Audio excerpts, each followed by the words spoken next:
সাধারণ মানুষ আপনি গ্রামে গঞ্জে গিয়ে দেখবেন, ইভেন একটা মসজিদ কমিটি, ওখানেও সবচেয়ে বাজে লোকটি বসে আছে এবং মিম্বারে উঠে বয়ান দেওয়া শুরু করে খুতবার আগে।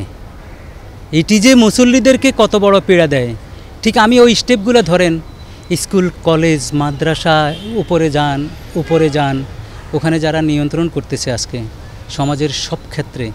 এই যে পার্লামেন্টে আপনি শুধু 5 জনের কথা এসছে, আপনি 80 জন, দিলীপ বড়ুয়ার মতো লোকও বলছে 80 জন মাদক কারবারি, ভয়ঙ্কর।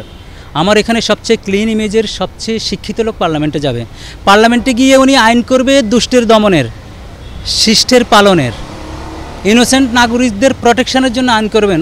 80 থেকে 90 জন পার্লামেন্ট 15-20 বছর ধরে সংসদ সদস্য, কোনো একদিন সংসদে দাঁড়িয়ে আইন কানুনের বিষয়ে একটি কথা বলেননি।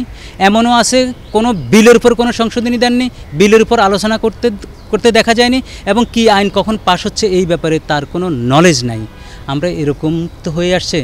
এগুলোর জন্য আমরা যারা দায়ী, যারা এই তাদেরকে পৃষ্ঠপোষক করে, নমিনেশন দেয়, যাদেরকে বিভিন্ন পদে পদায়ন করে, যারা মন্ত্রী হয়, প্রতিমন্ত্রী হয়, উপমন্ত্রী হয়, সব কিছুই তো আমরা এমন এক জায়গায় নিয়ে এসেছি। এখন এটি এমন ভয়ঙ্কর রূপ ধারণ করছে, ভয়ঙ্কর এখন ইজ্জতের ব্যাপার হয়ে দাঁড়িয়েছে। আর আমার মুদ্রা কথা, মাঝে মাঝে আমার হাঁটতে চলতে মনে হয় আমাদের লজ্জা শরম আমাদের দেশ থেকে একদমই নিঃশেষ হয়ে গিয়েছে।